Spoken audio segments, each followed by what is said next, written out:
Anyone, any questions? Anything that you all practiced yesterday? Any questions that I can take before we can get started? Anyone, anything as such?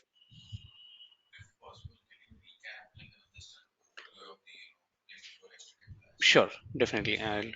Mhm. Okay,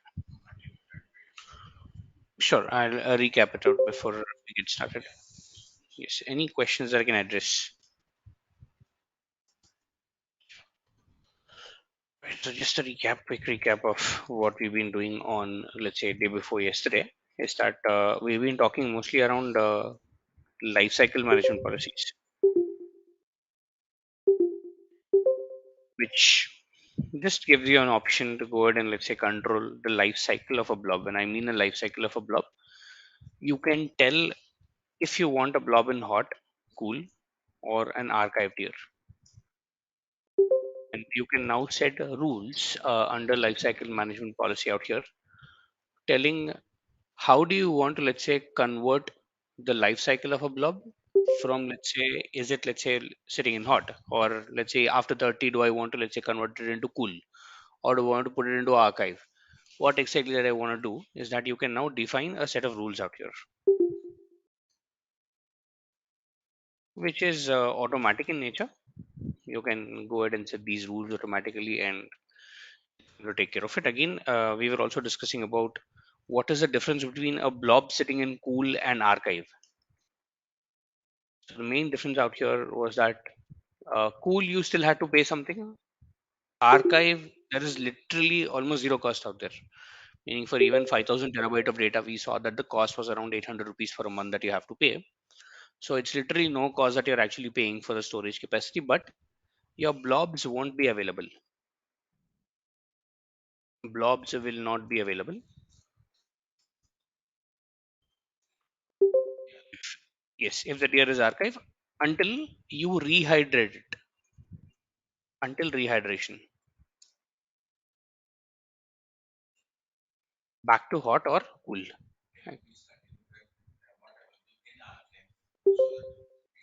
Okay, not available in archive. That's the reason I put this under the archive bracket.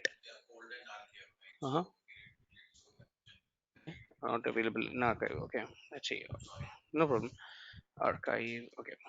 Until rehydration, it's not really available out here. So this is the biggest difference between, let's say, being in archive and, let's say, something like this. Again, that's the reason documentation comes into picture. So life cycle management. And if you go here, tell you how to configure a lifecycle management policy, how do you do it with portal, and also the examples out here. And also get the access tiers of a blob, or the access tier Azure storage. That's where all these things come into picture, where it'll tell you what is hot, what is cool, what is archive. Again, an online tier optimized for, let's say, highest cost storages was lowest access cost. Again, if you look at archive, an offline tier that is archive is rarely accessed and all that stuff. That's what archive and all that stuff is. So if you just look at this one, it'll tell you what you can do with an archive, what you cannot do with an archive, and all that stuff. So documentations, please go through it on a timely basis.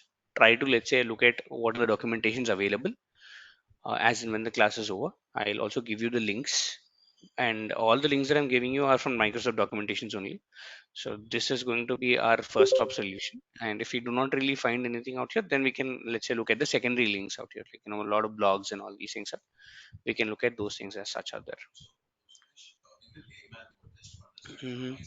Okay.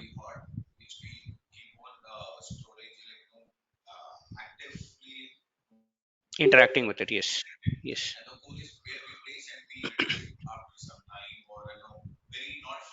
Correct. Yes.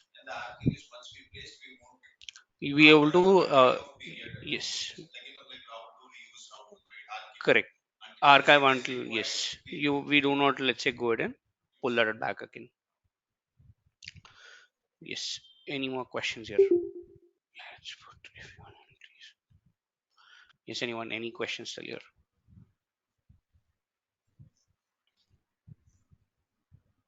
Okay, so let's come back and let's do one thing.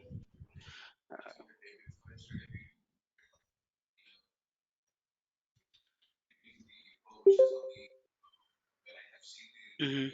Okay.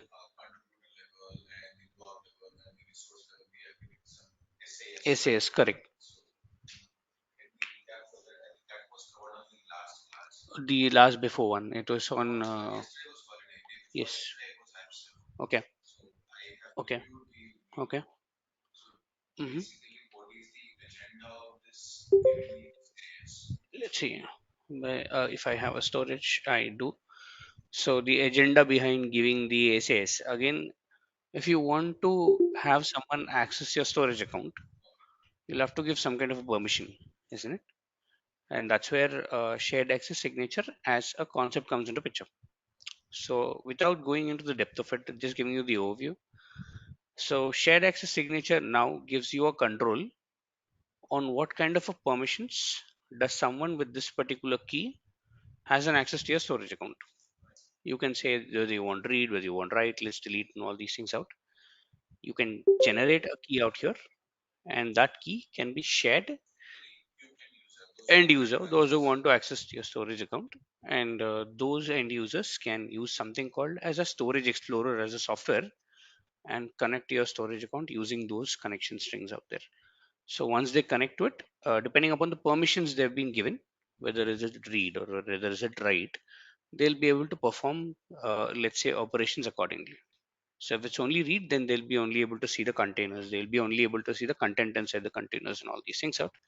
If it's read, write, if you say write also, then you can also go and upload your blobs and all these things, but you cannot delete them out there. Depends upon the permissions out there as such.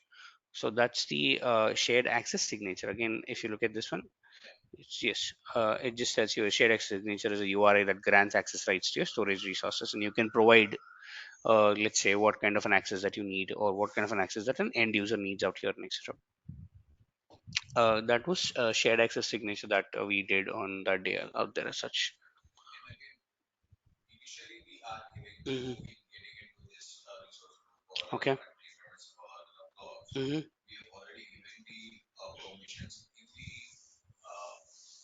IAM, identity and access management. Correct.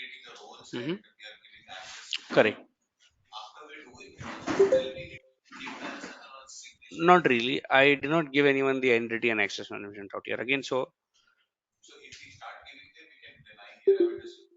you do not require this. This is to bypass that one. This is to bypass the identity and access management out here. Bypass this out. If you generate this out, it simply means that you're bypassing the existing rules. If you have an existing rule, yes,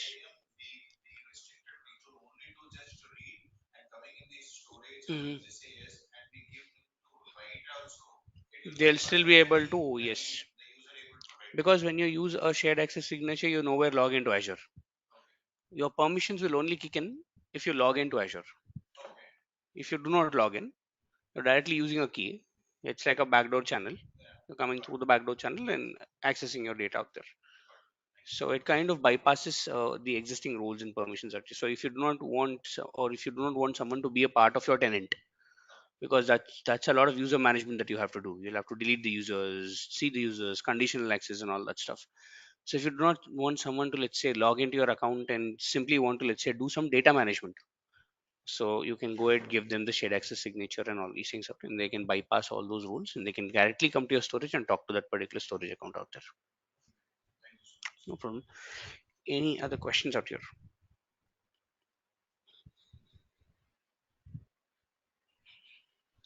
All right. So till now we've been discussing about things like, let's say, the tenant, let's say the subscription.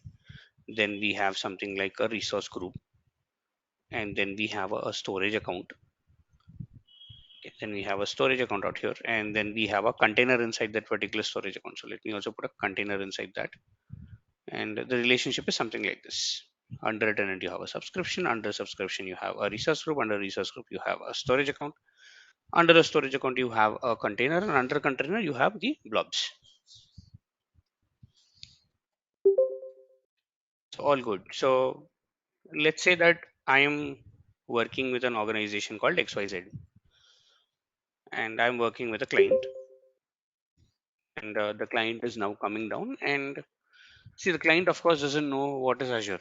If the client would have known what is Azure, he wouldn't have really hired us, right? So we have the technical skill. The client doesn't know really what Azure is. He just knows what he needs. So the client comes here and says, okay, fine, you know what, I want you to create a resource group. He comes here and says, okay, fine, you wanted to create a resource group. So very simple. You go to the Azure portal and you start creating a resource group, and here you have questions like, okay, fine, which subscription do I want to create the resource group under, and what is the location that I want to create the resource group under, and also do you prefer a particular naming convention? Is there a naming convention that we need to follow and all these things? So let's see. Am I recording? Yes, I'm recording. Great. So couple of questions out here for the client is that, you know what is the location, and what is the RG name, and what is the subscription. So he tells, okay, fine, going forward, please use the location as, let's say, Central US or North US or North Europe or something like that. RG name, up to you, not a problem, but I just want RG name to start with dev or QA or something like that. Subscription, he'll tell you, okay, fine, there is one subscription XYZ. You can start creating things under it. So I'll say, okay, fine, thank you for the details. I'll create this out. So I'll create and I'll tell my client that, okay, fine, you know what, you have a resource group ready. So tell me if you want any resources inside that. So the client comes back and says, yes, I want. I would need a storage account. Again, I'll have multiple questions out here telling, okay, fine, what kind of a storage account do you need? Do you need a standard? Do you need a premium? Then I'll start explaining what is a standard, what is a premium, what is the replication that we need, and all that stuff. And then we go ahead and create a storage account out here. And after that, you go ahead and create a container inside it. After that, you go ahead and upload the blobs inside the container. So this is the order in which you're following. So you create a resource group, then a storage account, then a container, then a blob inside that particular container out here. Good enough. Now the day two, the client again comes back and says, you know what, I today need about three resource groups. The same pattern, like the way I told you yesterday. I want into three. I'll say, okay, fine, great, not a problem. Give me like about 5 minutes. I'll go ahead and let's say create three resource groups, because approximately it takes me around 1.5 minutes to go to the portal, log in, create a resource group, provision that out, and all that stuff. So I'll say, okay, fine, three resource groups you're asking, so not a problem. Give me like 5 minutes. I'll go ahead create that out, and I go ahead create three resource groups out here. It tells, okay, fine, under each resource group,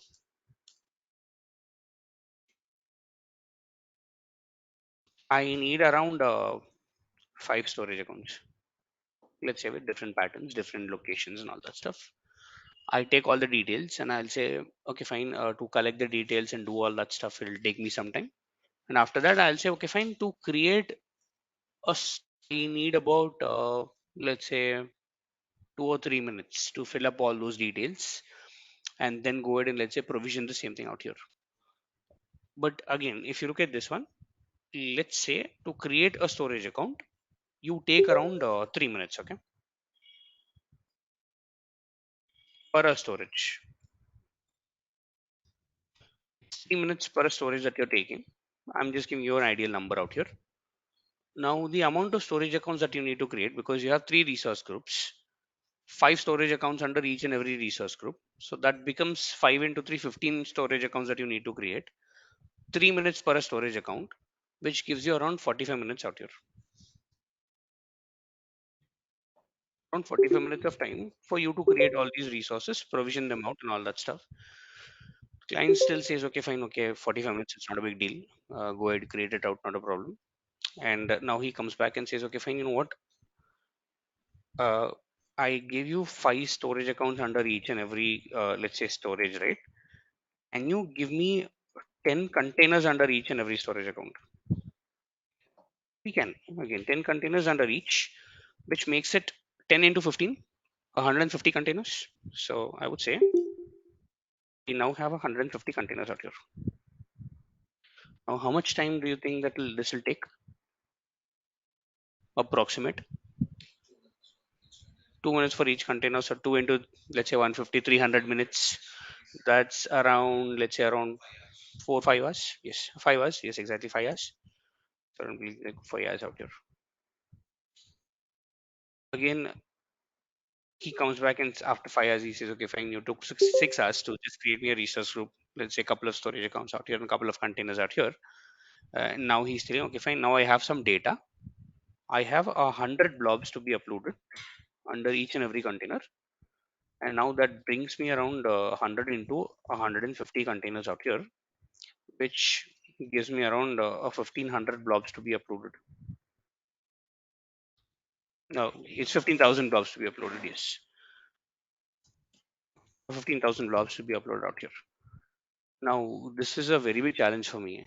No matter what I do, it is very, very difficult for me to take all those 100 blobs, upload it under one container, go to the second, upload it to the second, third, fourth, and etc. This will take good amount of time. This is going to take, let's say, good amount of time. Also, I cannot do it with an accuracy. Accuracy is very low here. The reason I'm telling accuracy is very low is because, see, you can upload 100 blobs under one container. Good. Second container. Third container, you will get bored. Fourth container, you will say, what the hell is this job? I don't even want to upload this out because it's very manual, it's very redundant, and it also takes a lot of time. Now, the client will simply say, you know what, from the next time, the first time I gave you around 45 minutes, 5 hours, and also then you take around 3 hours, upload it out. So, you have taken one entire working day, which is around 9 hours of time, uploaded all these things, did all that stuff, great. But tomorrow I want the same, but I cannot give you, let's say, more than 1 hour. The second one, yes, exactly. All these things. Because the first day I'm good, day one I'm good, day two also I'm good. Day three, if I come down with the same requirement, the logic here is that you've already done it. It shouldn't take you another time out here. It shouldn't really take you so much of time. It cannot, every time I come with a requirement, you cannot say that, you know what, I'll be blocked for the entire day, because this is not the only thing that you'll do. You'll do other things like, giving user access. You'll do a lot of things like creation of other infrastructure, maintenance of a lot of things, and all these things out here, and etc. You cannot just say that, you know what, the entire 9 hours I've been working on all these things out. No, I cannot do that. And here now my time, let's say, reduces 1 hour, and the client says, okay, fine, you know what, parallelly, can you do something else? It becomes manually very challenging for me to go ahead and start doing all these things on a very manual basis. Reason being, we try to automate all these things. When I say trying to automate all these things out, I'm telling, okay, fine, I should just tell a program, or I should just tell a command that, you know what, three resource groups, five something, 10 something, 100 something, just run it in the background, and that should take care of all these things.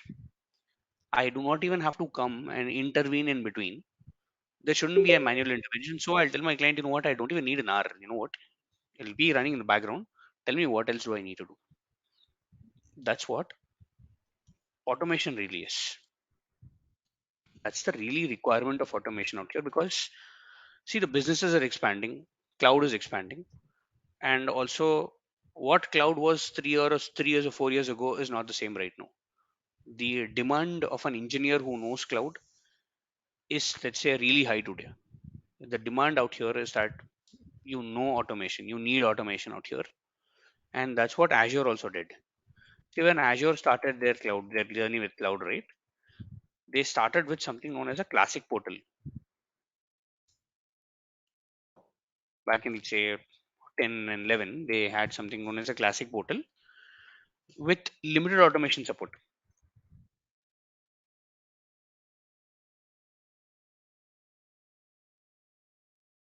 It comes with a very limited automation support. It used to come with a very limited automation support out here. But today, Azure is following something called as version 2. We also call this as ARM model, Azure Resource Manager model out here. It's called as the Azure Resource Manager model, which has a full support for automation, which means that the ways that you can interact with Azure portal are more.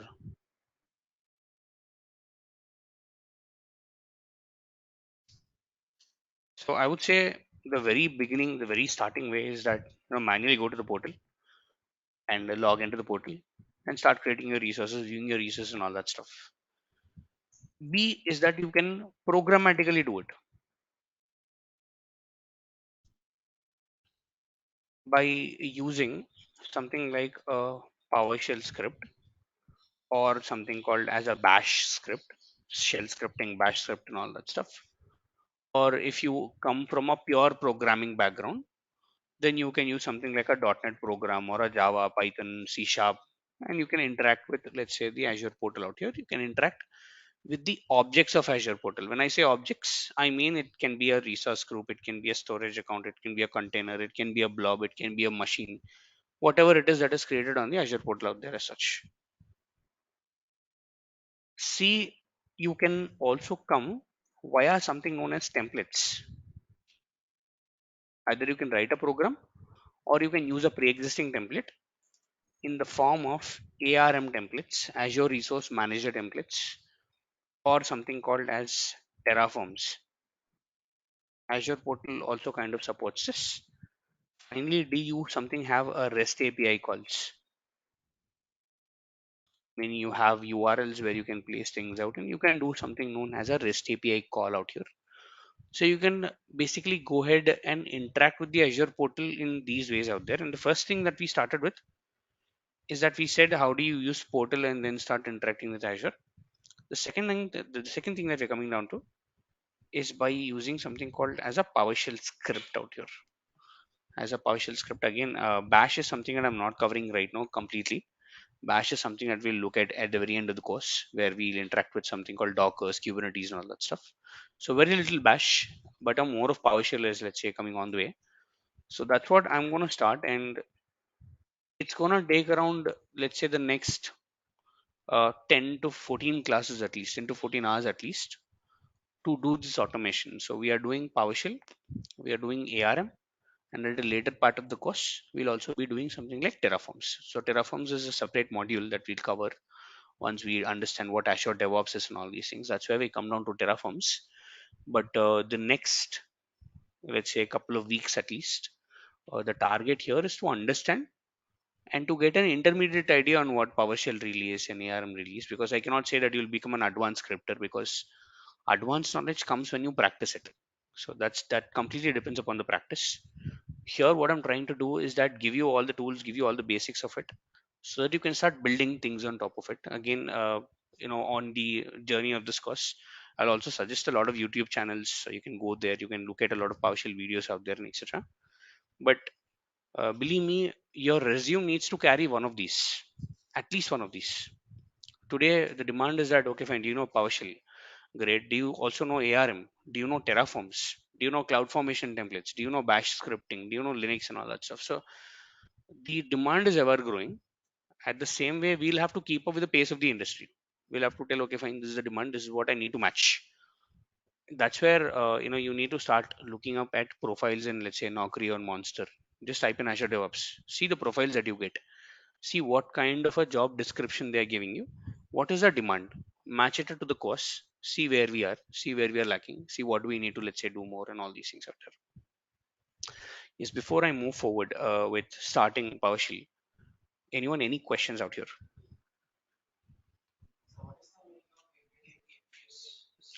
API, application programming interface.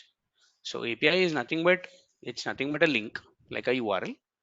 But using that particular URL, you can talk to Azure telling that, you know what, I need a resource group. Give me the details of the resource group. Or I need to go ahead and, let's say, start working with something like a storage account. Create a storage account for me and etc. So API is now your server, or API we also call it as an endpoint, and then you can create your resources and all these things out here. Can you, sorry?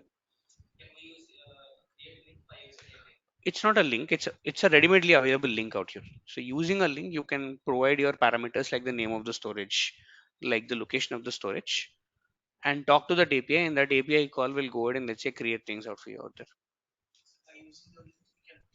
You can create those resources and all these things out here. Yes, any more questions here?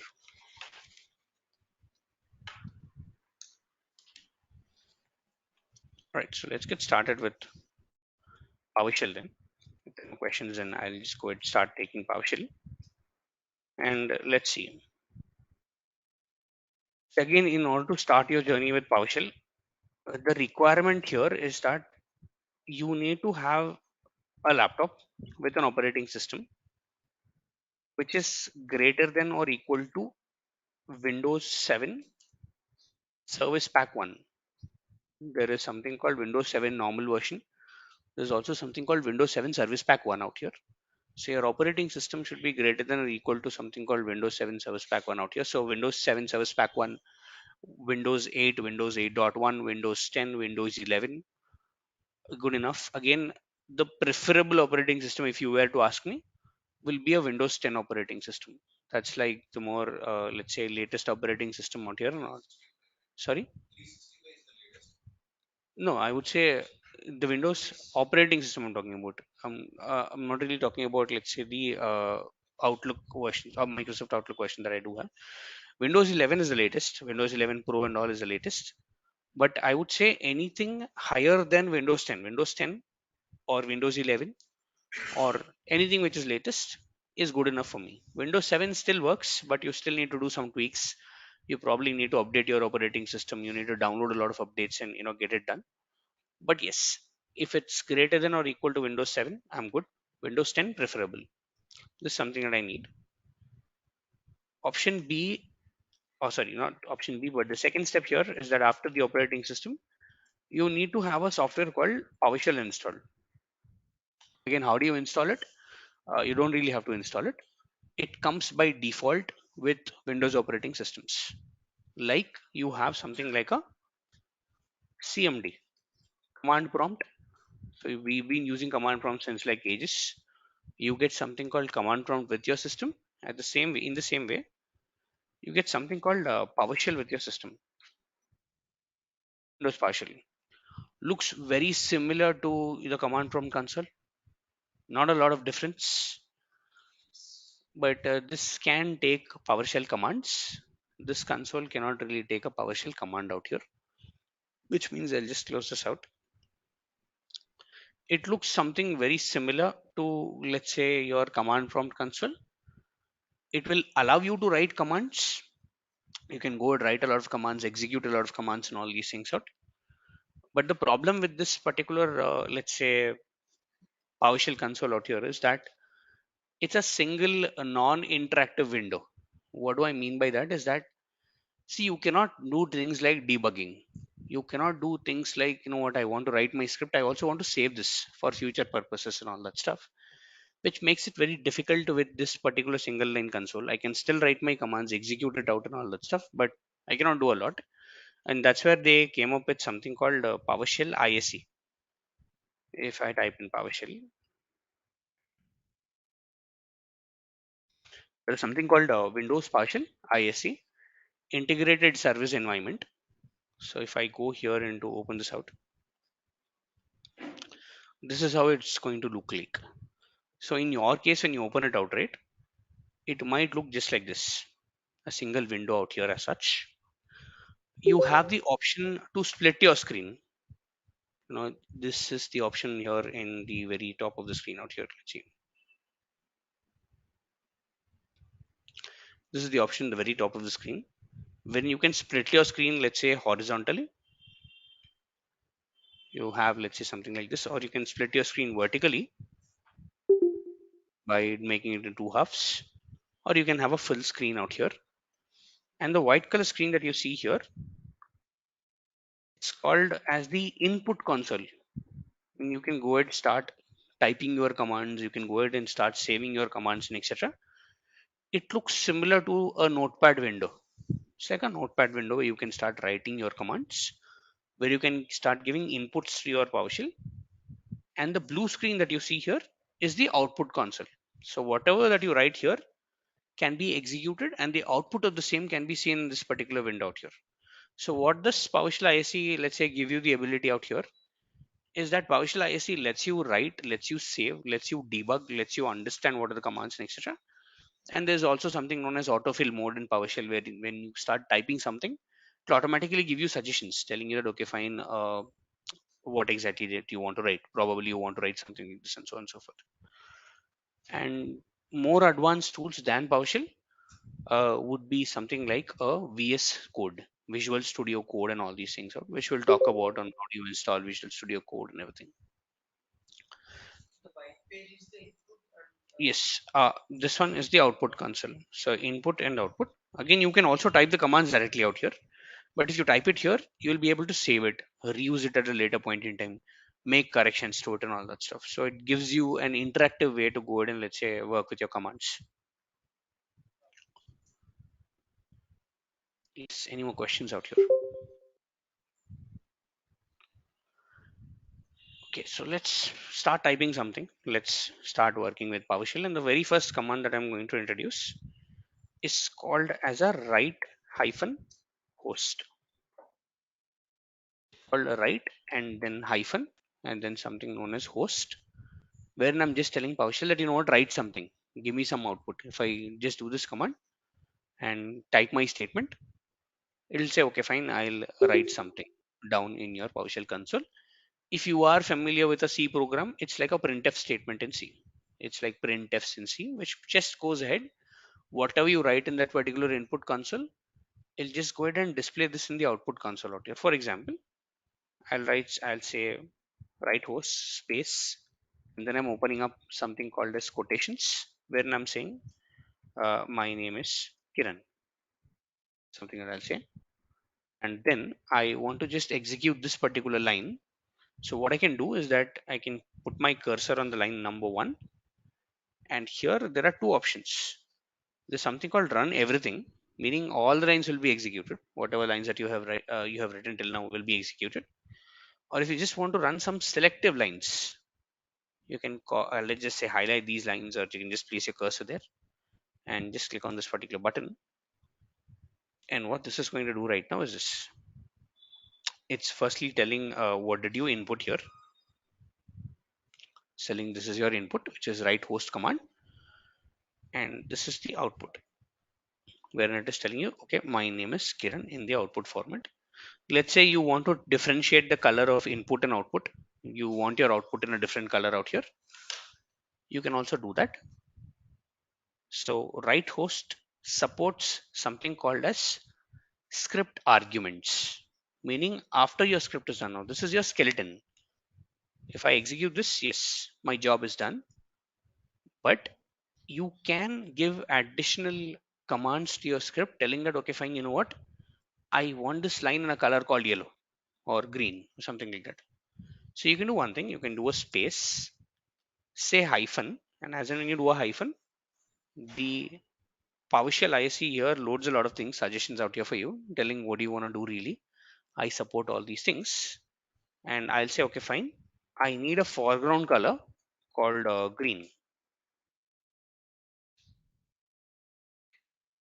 And now it prints the output in a different format, because till here if you execute it, it's just a normal statement. But if you execute your entire line, the command now has an additional argument. Everything which you pass in by using something called hyphen, hyphen, and all these things, we call these as additional script arguments out here. And I'm passing an argument here telling my name is Kiran out here. Again, I simply cannot write my name is Kiran. I cannot do this. Reason being, this is not a notepad. This is a PowerShell ISC, and if I try to, let's say, execute this out, I tend to get an error because PowerShell doesn't really understand your language out here. You need to talk to PowerShell in the language it understands, and the language PowerShell understands is itself PowerShell out there. So this is how we go ahead and write out the statements out here. In my case, I said, okay, fine, write host. My name is Kiran. Foreground color something like green out here as such out there. Again, if I want to clear this out, there are a lot of things in my output console out here. So if I want to clear it out, say CLS, clear screen, enter, and everything that you have printed till now gets cleared out as such out there. So again, you can write the same command here also. Write hyphen host and say my name is Kiran with a foreground color and all that stuff. You can write it, but the problem is that it won't get saved. Meaning here, if you write something, I'll say Control S save. I can now start saving these files. So let me go ahead and save this out for a sample. I'll say 7 a.m. PowerShell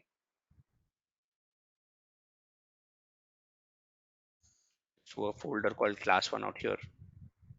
let's say new folder,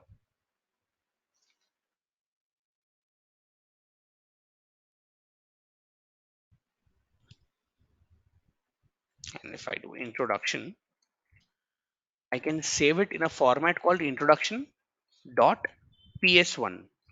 It becomes a ps1 file. It's a PowerShell file out here. So I'll say save. So now I can save all these things, but whatever that I have just written here, these won't get saved. So if I just go back into my folder out here, say junk, and go into this particular 7am PowerShell and say class 1 and say introduction out there, I will be able to at a later point in time open my scripts, edit my scripts, do a lot of things out here as such. Yes, any questions still here? Mhm.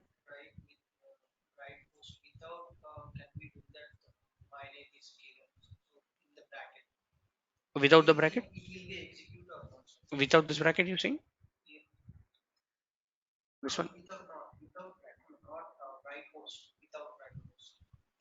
Without right host, do you want to? Okay, just the brackets out here.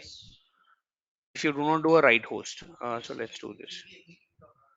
Again, if you look at this one, you'll fail to understand. You have to have a right host out there. It will fail to understand. So you will need a right host statement out there to write something out there in PowerShell.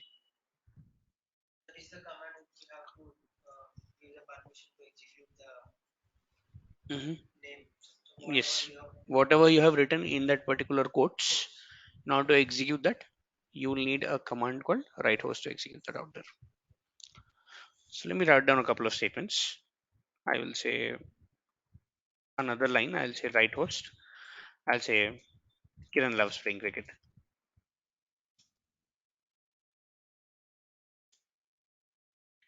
Then I'll write one more statement telling write host.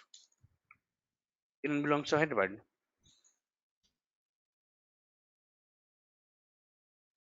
Write host.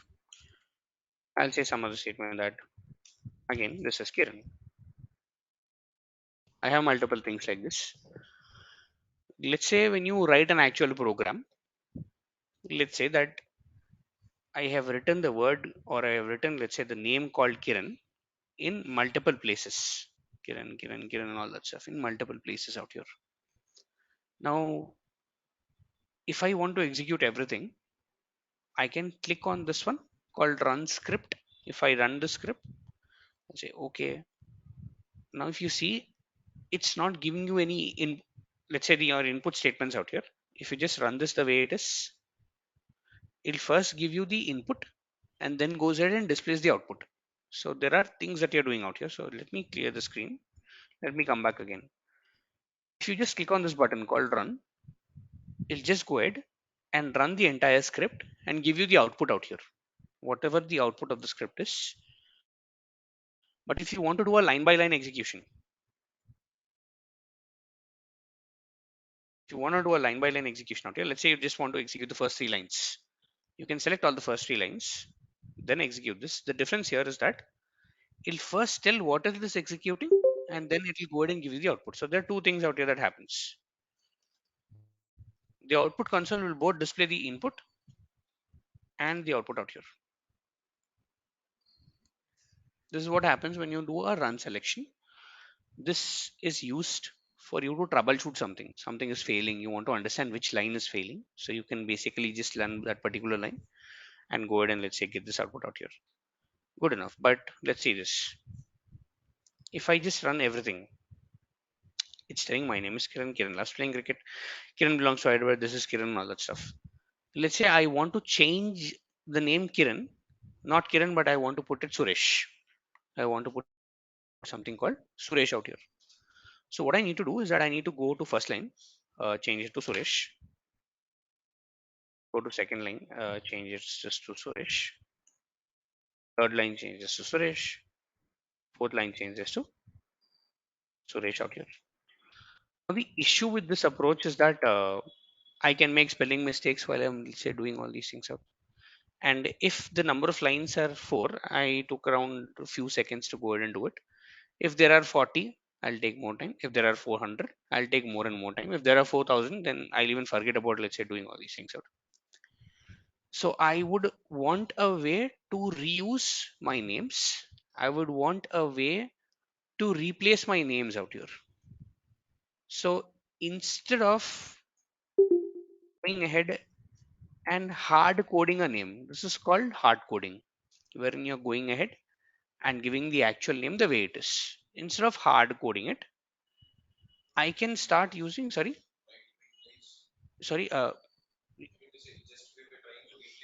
yes, replace name. Instead of that, the better way is that using something known as parameters, or using something called as parameters in a particular script. So parameters gives you a way to go ahead and reuse something. In my case, I want to reuse a particular name called Suresh out here. So now to declare a parameter, anytime you start with a dollar. Yes, go please. Mhm. Mhm.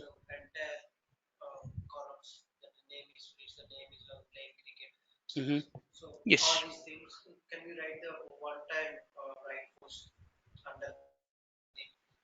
Yes, you can do that. You can do that. You can do a one-time write host, say no new line, and you can write everything. You can execute it line by line. You can do that. Uh, there's a way to do that out there. But what I'm trying to explain is I'm trying to get in parameters out here. So that's the reason I just wrote it in line by line execution out there as such.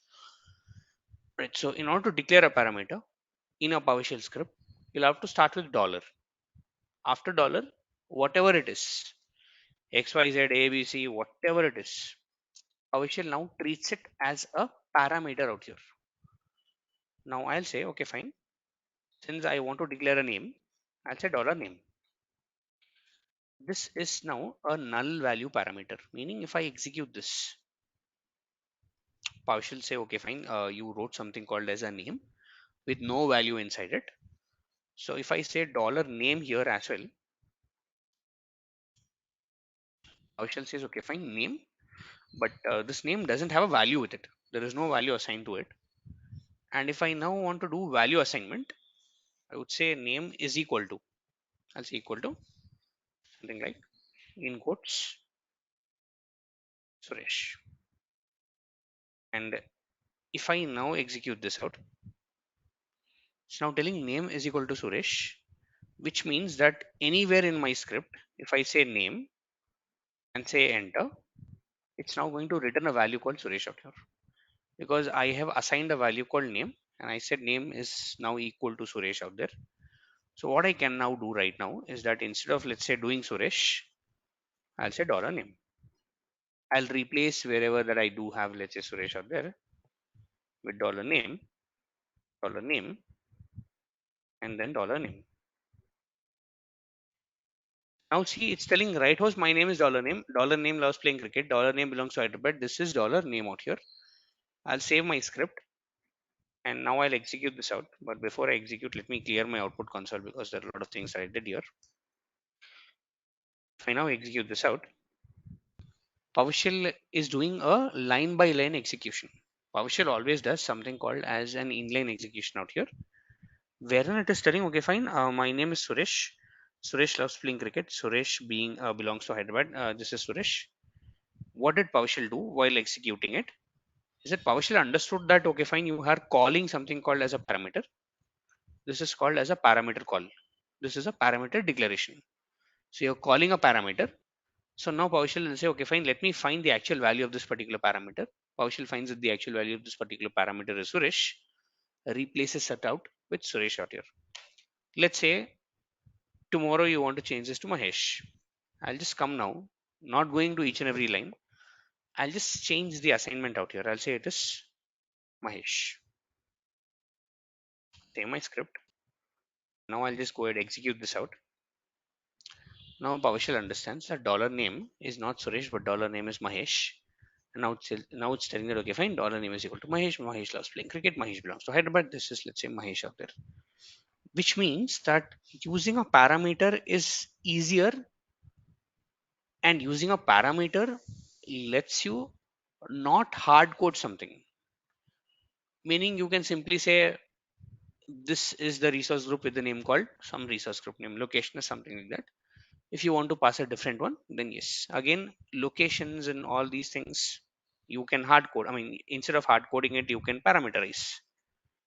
You can say sport, you can say football, you can say location, you can say Mumbai, and instead of saying it as cricket, the dollar name loves playing dollar sport.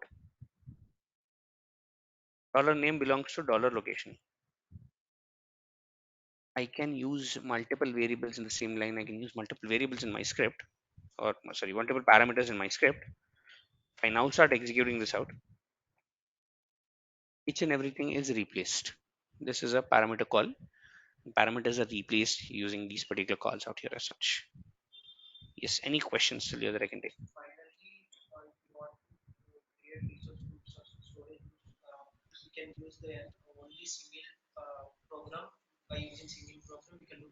Yes, you can do a single end-to-end program, do multiple things out here using that particular program as such. Yes, any questions still here? Mm. Yes, you can have two parameters in a single line, just like the way I declared. Uh, Okay, meaning the names. In the names, we'll say Ramesh, comma, Suresh. Yes, you can do that. I execute this out. Say dollar name. You can do that out here. Now, this is not a single name. This is now a collection of names, or I would say each and everything in PowerShell we call it as an object. So if it's a single object out here, when the name was a single object, this is called as a string. When I put a hash here, it means I'm writing some comments. It is commenting out my script out here, which means that this one won't be executed in PowerShell. So if I put a dollar string, it says, okay, fine, great. This is just a comment, so I won't do anything. But if I just put a string here, something like string, I automatically got this error telling that unexpected token called string. So if I execute this out, then PowerShell tells string is not a recognized command that I don't understand what you're talking about. That's the reason we put in comments by putting a hash symbol in front of what you write. By putting a hash symbol in front of what you write, you can comment things out, which means that if you see, if I put a hash here, the entire line is commented. So if I just do a CLS clear screen, save my script out and execute this out, I'm not getting that line at all. PowerShell is not executing that particular line called 9. It's a comment. It's a hash. So PowerShell is telling, okay, fine, since you commented, I won't execute it. I won't even treat it as a command. So I'll just move forward it. I'll just move past it is what PowerShell is now telling me. And again, if you undo the command, undo the comment, which is just by removing the hash. Now, if you execute this out, you'll be able to see that particular line as well. Uses of comments. So yes, if I declare a single object, this is a single object out here, it's called as a string. But if you now want to, let's say, declare multiple objects and store it inside the same name out there, that becomes a collection of strings or collection of, let's say, multiple strings together. It is called as an array in any programming language or in any scripting language.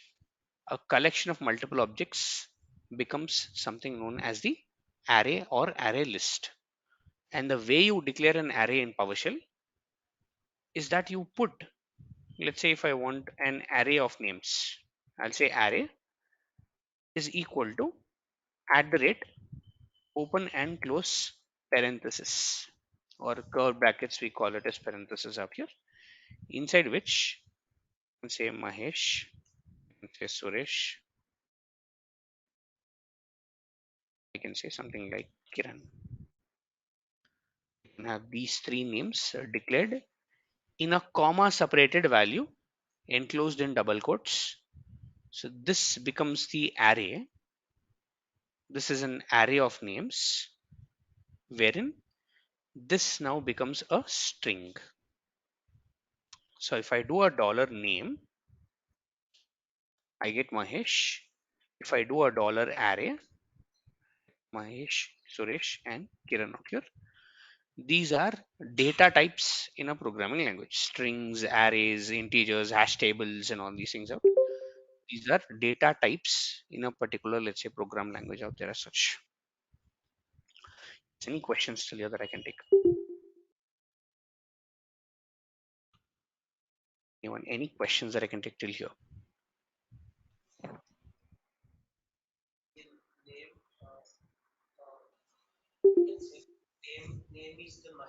Mhm. Correct.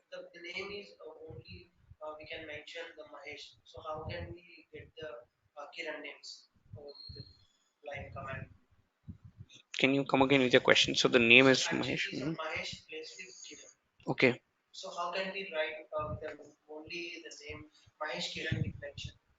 This one you mean? This statement you mean? Okay. So you mean that if I do this, so now if it means that instead of doing a name, dollar name, I will have to do a dollar array, because the dollar array now contains all your names, right? So wherever that I declared a name, I'll have to convert it into dollar array.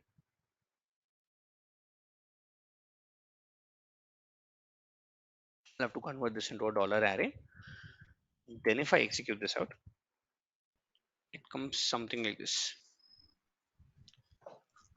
It says my name is Mahesh Suresh Kiran. Mahesh Suresh Kiran loves playing football. Mahesh Suresh Kiran belongs to Mumbai. Mahesh, and this is Mahesh Kiran Suresh out here. It's not replacing though. It's printing everything out. So did you want this?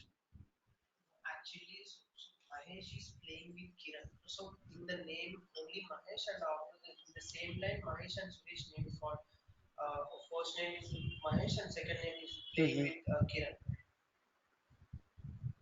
Can you come again, please?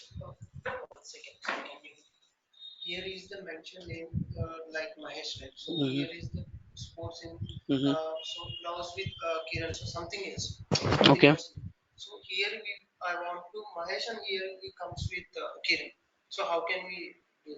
Then you'll have to have two different parameters. You'll have to have two different parameters in that case. You'll have to have name one, name two. You'll have to put two different parameters out.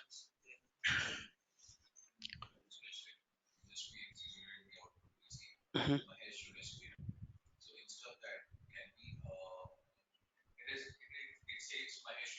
Correct. Mhm. Kind of. Yes. It's like an array. You'll have to put that quotes also. Meaning, if you want to put a comma out here between, comma out here as such, and if I now execute this out, I'm just putting one comma. It encapsulates this into, let's say, this one. Again, this is not the right way, to, let's say, display this out. We'll talk about that as well. Which means that I need statements, something like this. Let me move this out. I need statements telling me that, you know what, my name is Mahesh. Mahesh loves playing the sport called football. Yes. And Mahesh belongs to a location, and this is Mahesh. And then later, I kind of need the same statements for Suresh as well, telling that, okay, fine, my name is Suresh. Suresh loves playing this particular sport. Suresh belongs to this particular location, and so this is Suresh out here. And finally, I need the same statement to be printed out for Kiran, which is not happening right now. It's coming up something like this. It's coming up in a very clumsy way, which I don't need to happen. And in order to make sure that I print it out in the right format, I need to introduce something called as a loop concept. loops, like for loop or for each loop or if else loop, do while and all that stuff, which we will go ahead and look into. But what I want you all to do is just go through the documentation of PowerShell. Again, how do you go through the documentation of PowerShell? Just come here, say write hyphen host. Very first document, docs.microsoft.com, will tell you what is write host really, what does it really take, and some examples telling what is write host. And you were asking something like this one simple line out here and etc. Write host and all these things out. It gives you a lot of examples on how do you go ahead and let's say do a particular write host statement. How do you do this and all that stuff? This is what I want you all to do. And also just go through a concept called loops in PowerShell. We'll talk about it, of course. What are loops in PowerShell and etc. There are multiple things like for loop. There is something called for each loop and all these things out here. This is something that we are going to go into and understand why do you need a looping concept and all these things, and we'll elaborate on our scripting, let's say in the tomorrow session out there as such. But for today, just go through the documentation, the overall documentation of PowerShell. Even if you want to start with what is PowerShell, I'm good with that. Go to docs.microsoft.com and it says what is PowerShell, what do you need for PowerShell, how do you let's say do PowerShell and all that stuff. Just go through it, and in tomorrow's session we'll start with looping, and we'll also see how do you interact with the Azure portal and all these things out.